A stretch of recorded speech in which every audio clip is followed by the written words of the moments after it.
Okay, well, a quick recap of 20 versus USA at the Gold Cup.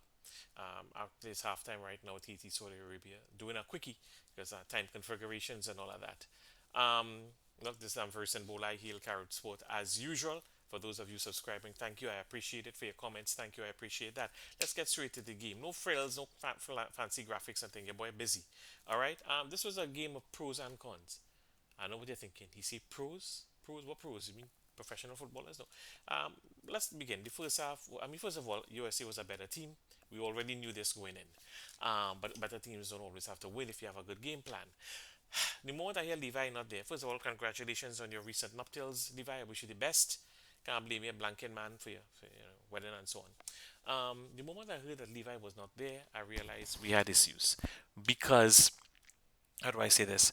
Um, it's a void. It's a void when Levi is not there. You know, the olden days, let's say the 90s. No Dwight Yorke. Well, all right, no Dwight Yorke, but you had Evans Wise, Deanson Lewis, Clint Marcel, Tony Rozier. You had Arnold Dwarika, Russell Latapi, David Nackett, and the list just goes on, right? We don't have that kind of luxury today. No Levi is a hell of a thing. And this is why we are constantly looking for players.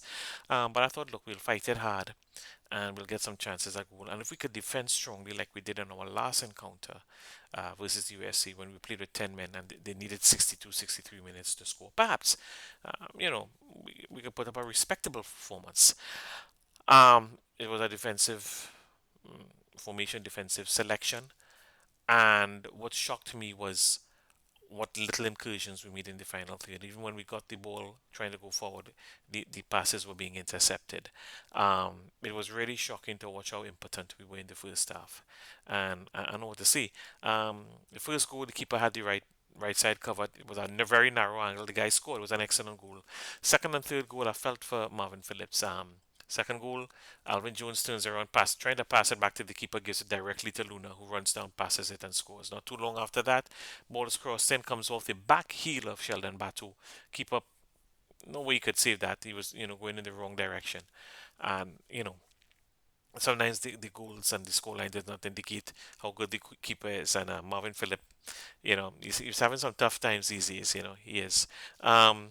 So there we are, set 3-0 down, boy, and the way we were playing, I did not know what to expect in the second half. To Dwight York's credit, he made a very aggressive set of substitutions in the second half. Joven Jones, Dante Sealy, Rio Cardines, and Raymond. Oh, and Nathaniel James. Of those five substitutions, four were offensive players. And one, of course, Raymond is a defender. And of course, with Joven and Rio, you have defensive capabilities, right? And the second half was a much different second half. The first 30 minutes of the second half, we were more aggressive. We got some chances at goal. It took a lot of pressure off the defense and a lot of pressure off Marvin Phillips. And I thought, if we could pull one back, then we could step by step take it. I don't know, but the idea was to get one back. In the 58th minute, wonderful again. This man. Spicer working so hard, went down the left, crossed it over, and Dante CD looked like he was set to score. But the keeper somehow got a hand to it and managed to deviate it behind Sealy. It was a wonderful effort. Sorry we couldn't get the goal out of it, but that's football, right? I mean, the goalkeeper there to stop us, right? Not to help us. And then those fellas scored two more goals, in the 82nd and 83rd minute. Nathaniel James is a breath of fresh air in the second half. He's aggressive, he's strong, he'll shoot from any half a chance. He may not be flashy and pretty, but he's the best we got, and he makes a difference in the second half. I've always believed that Nathaniel James and a match fit and ready Rion Moore. Wonderful additions coming off the bench in the second half. The way Cornell Glenn used to be coming off the bench. Of course, they don't like Cornell Glenn, but you know what I get saying. They're aggressive, they're fast, they can shoot from the outside. Sometimes forget how young Nathaniel James is. He's only 19 on the cusp of his 20th birthday. So, he has a lot of football left in him. He's playing third tier in England. I think he's too good for that, but yeah, what are you going to do? Third tier in USA, pardon me. Third tier in the USA. So I think he's too good for that, but what are you going to do? The commentators already in the first half of Haiti versus Saudi Arabia picking one of them to be the second team to go through into the next rounds. And you can't blame them. You can't blame them based on what they saw with us and what they're seeing with Haiti and Saudi Arabia. I believe it's 1-0 at the half, if my memory serves me correctly. One of the goals was offside. Um, Haiti handling their business. Saudi Arabia is handling their business. Let me tell you something. I believe that we will do reasonably well against Haiti and Saudi Arabia. I'm not don't know if we will win, but we'll play better. We'll play more aggressively. We'll have chances at goal. Kind of like what our second half was. We had a very good 30 minutes out of those 45 minutes, and I believe we will play well against Haiti and Saudi Arabia. It's a chance for guys to step up. No Levi to carry us as he usually does. So guys like Nathaniel James, guys like Rio Cardines, and so on, they're just gonna have to step up and do a little more. Um, let me say Kevin Molino is doing a good job in the midfield. He plays his heart out. He's not a defensive liability, which is so important. He's not the Molino of old, but he can do a little something going forward. Phillips, well, he's just a beast, isn't he? My man is an enforcer in the midfield. Um, regarding Alvin Jones. Alvin had a bad day at the office. I cannot remember the last time he looked so bad in a game. I cannot remember the last time Alvin Jones was substituted immediately at the end of the first half. I don't think it's an injury. I think he just had a bad day, and I guess that happens. So as I said, I believe we'll put up a much better performance, a much more impressive performance against Haiti or Saudi Arabia, win, lose or draw. Matters not. What matters to me is that we just look better and we put the pieces together. Better defense, better offense. This is just dress rehearsal. This is just glorified practice session for the World Cup qualifiers.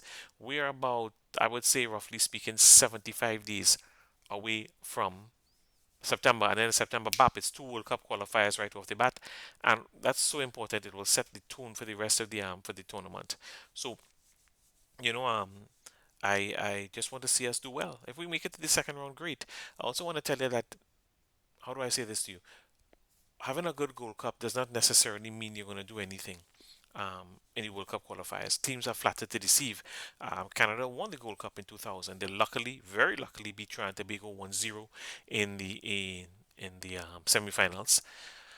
Won the final against Colombia, but a few months later, who knocked them out of World Cup qualifying? Take a guess. Trinidad and Tobago, 2-0 in Canada, 4-0 at the Queen's Park Oval in Trinidad and Tobago. Us, 2016, a beautiful Gold Cup. We did to the quarterfinals against Panama. In the preliminaries, had a 4-all draw with Mexico, which people call the best Gold Cup game ever played. In the quarters, lost on penalty kicks to Panama. About a month or two later, drew 3-all with Mexico, 3-all, after leading them 2-0. And then a few months later, first game against Honduras, we looked like a team that had no confidence whatsoever, played horribly. Um, and for the rest of the tournament, played horribly. And until they had to sack the coach Stephen Hart. To this day, I cannot understand how in a few months we went from playing so well to so badly with the same players and the same coach. It was like they had no confidence in themselves. It was heartbreaking to watch. Some people want to allege the president and the administration was indifferent with the coach and the way he did things. Those are unfounded allegations. But I would like to know what logical reason there is. If Stephen Hart ever wants to explain that, please feel free. Because I really thought we were qualifying for the World Cup that time. Jamaica has had some wonderful World Cups. So Jamaica can't even make it to the final round of qualifying. They've been unable to make the hex for ages. But despite good Gold Cups, despite qualifying for the Copa. So a good Gold Cup does not mean a good World Cup qualifier you will have. So for me, this is just dress rehearsal. I just want to see the team do better. We had a much better second half. We can build on that. Lord, that was a bad first half, wasn't it? God, Lord. Trinidad and Tobago, and being a Trinidad and Tobago football fan, it's not an easy thing, but we persevere. So that's my little take on it. Your boy busy with work and many other responsibilities. Thank you for supporting Heel Carib Sport. God bless Trinidad and Tobago. God bless the Soca Warriors. God bless me.